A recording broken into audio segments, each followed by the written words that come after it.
열왕기하 19장 1절에서 19절입니다. 키워드는 히스기야의 기도, 즉시 하나님 앞으로 살아있는 신앙입니다.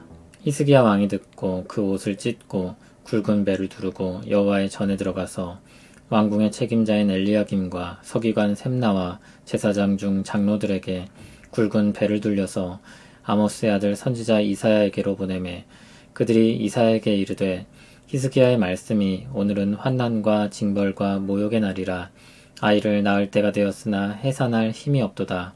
랍사게가 그의 주 아수르 왕의 보냄을 받고 와서 살아계신 하나님을 비방하였으니 당신의 하나님 여호와께서 혹시 그의 말을 들으셨을지라. 당신의 하나님 여호와께서 그 들으신 말 때문에 꾸짖으실 듯하니 당신은 이 남아있는 자들을 위하여 기도하소서 하더이다 하니라.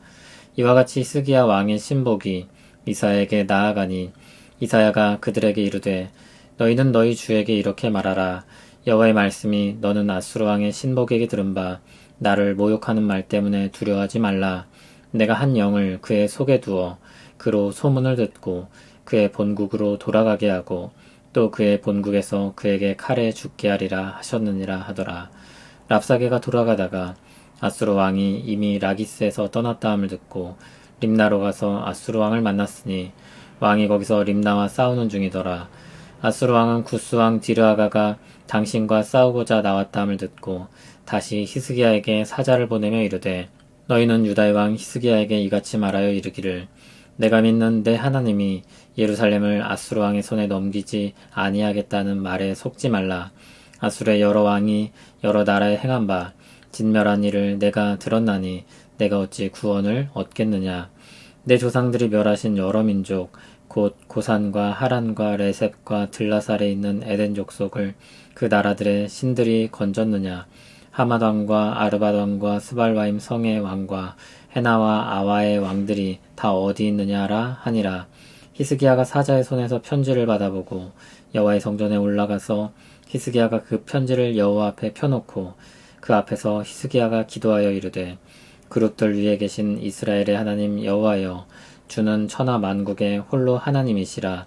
주께서 천지를 만드셨나이다. 여호와여 귀를 기울여 들으소서. 여호와여 눈을 떠서 보시옵소서. 사네립이 살아계신 하나님을 비방하러 보낸 말을 들으시옵소서. 여호와여 아수르 여러 왕이 과연 여러 민족과 그들의 땅을 황폐하게 하고 또 그들의 신들을 불에 던졌사오니 이는 그들이 신이 아니요 사람의 손으로 만든 것 곧 나무와 돌뿐이므로 멸하였나이다. 우리 하나님 여호와여 원하건대 이제 우리를 그의 손에서 구원하옵소서. 그리하시면 천하 만국이 주 여호와가 홀로 하나님이신 줄 알리이다 하니라. 아멘. 랍사게는 하나님을 모욕하며 유다에게 항복할 것을 요구했습니다. 엘리야김과 셈나와 요아가 랍사게의 말을 히스기야에게 전했습니다. 히스기야는 그들의 보고를 듣고 그들과 같이 옷을 찢고 굵은 배를 두르고 여호와의 전으로 들어갔습니다. 히스기야는 엘리야김과 셈나와 그리고 제사장 중 장로들이 굵은 배를 두르게 하고 그들을 선지자 이사야에게 보냈습니다. 히스기야가 전하게 한 말이 3절부터 나옵니다. 오늘은 환난과 징벌과 모욕의 날이라고 했습니다. 아이를 낳을 때가 되었으나 해산할 힘이 없다고 했습니다. 힘이 없고 연약한 상태인 것을 묘사하는 것입니다. 도움이 필요하다는 것입니다. 그리고 랍사게에 대한 이야기를 전합니다. 아수르 왕의 보냄을 받은 랍사게가 살아계신 하나님을 비방했다는 것입니다.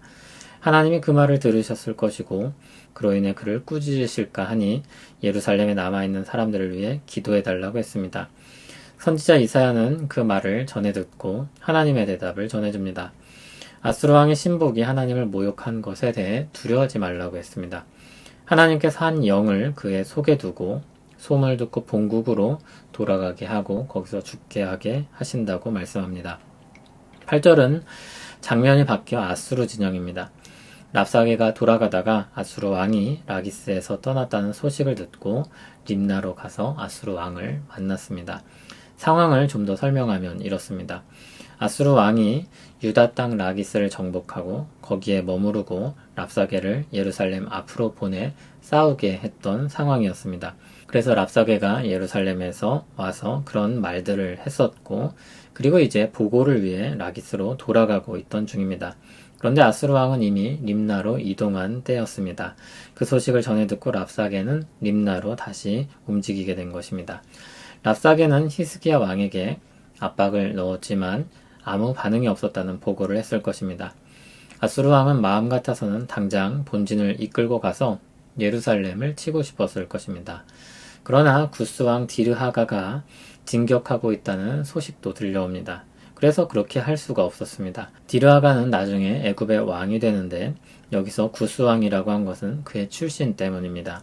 어쨌든 아수르 왕은 그를 막기 위해 예루살렘으로 향할 수 없었고, 다만 랍사게에게 자신의 말을 전하게 하는 것으로 만족해야 했습니다. 10절에서 13절에 아수르 왕이 전하라고 한 말이 나옵니다. 히스기야가 믿는 하나님이 예루살렘을 아수르 왕의 손에 넘기지 아니한다는 말에 속지 말라고 했습니다. 아수르 여러 왕이 여러 나라에 행한 일들을 알 것인데 예루살렘도 그 일들 중 하나에 불과할 것이라는 것입니다. 그리고 여러 민족의 신들과 왕들을 언급하며 그 어디도 아수르의 손에서 벗어난 일이 없다고 했습니다. 히스기야는 그와 같은 아수르 왕의 편지를 받게 됩니다. 히스기야가 그 편지를 받고 어떻게 했습니까? 성전으로 가서 그 편지를 하나님 앞에 펼쳐놓고 기도합니다. 하나님께서 유일한 신이시며 천지를 만든 창조주임을 고백하고 귀를 기울여 들으시고 눈을 떠서 보시길 구했습니다. 그리고 사네립이 살아계신 하나님을 비방하러 보낸 말들을 고발합니다. 또 아수르 여러 왕들이 그동안 정복해왔던 일들을 언급하면서 그들의 정복은 신이 아니라 헛된 우상을 섬기는 나라들에 대한 것이었기 때문이라고 또한 고백합니다. 그러나 자신들은 참 하나님을 섬기고 있으니 아수르의 손에서 자신들을 구원해 주시고 천하 만국이 주 여호와가 홀로 하나님이신 줄 나타내기를 구합니다.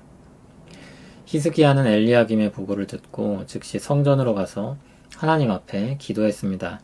한편 아수르 왕은 꺾이지 않는 유다에 대해 분노하며 위협하는 말로 편지를 썼습니다.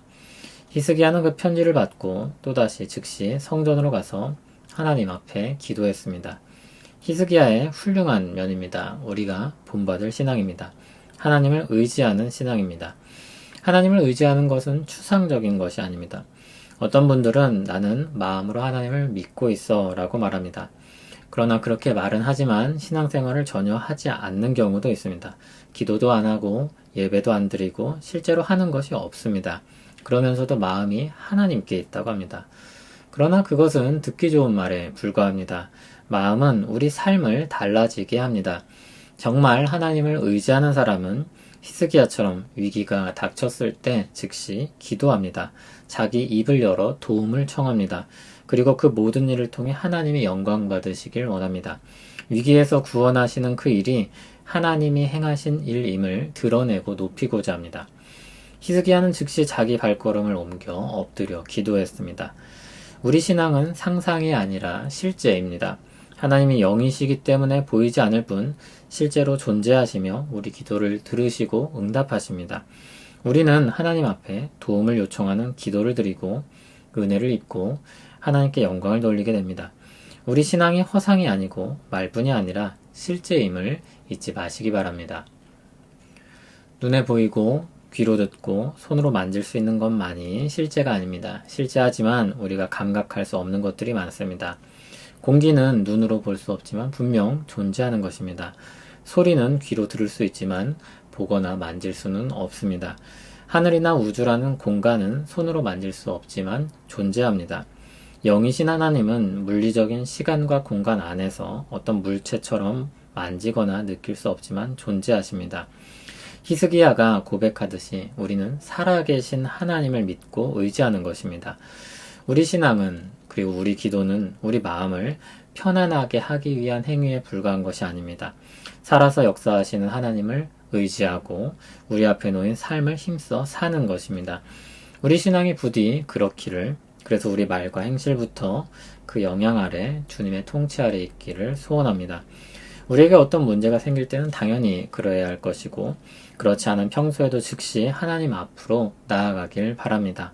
하나님의 주권에 대한 고백으로 끝나는 것이 아니라 엎드려 구하고 따르는 태도와 삶으로 이어지는 살아있는 신앙이 되기를 원합니다. 하나님, 우리 마음이 주 안에 있기를, 우리 삶이 주를 향하기를 간절히 원합니다. 우리에게 주신 날들이 복되지만 죄악으로 말미암은 세상에서의 부침도 있습니다. 우리의 날들을 아시며 우리 존재를 아시는 주님께서 우리를 돌보아 주시고 은혜 베풀어 주시길 원합니다. 오늘도 우리 마음이 주 안에서 안식하게 하옵소서. 예수님 이름으로 기도합니다. 아멘.